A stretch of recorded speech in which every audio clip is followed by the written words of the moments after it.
प्रत्येक बातमीतील घटनेच्या वास्तविकतेची तुलना थेट पाहत रहा चांगली अपडेट।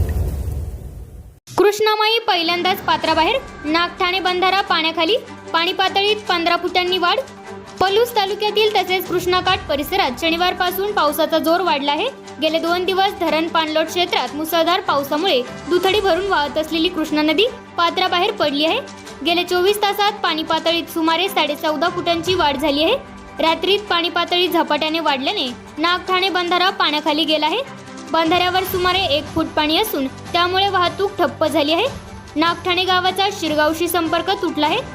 बुर्ली, आमनापूर, धनगाव परिसरातील नदीकाठच्या पोटमळ्यांमध्ये पाणी शिरू लागले आहे। त्यामुळे मळीतील गवत कापणीसाठी शेतकऱ्यांची धांदल उडत आहे, तर हौशी तरुणाईची अनेक ओढ्यामध्ये मासे पकडण्याची खटापट सुरू आहे। तर आमनापूर येथील स्मशानभूमीत रात्री नदीचे पाणी शिरले आहे। 2 दिवस पडलेल्या संततधार पावसामुळे कृष्णाकाठी महापुराची चर्चा जोर धरत आहे।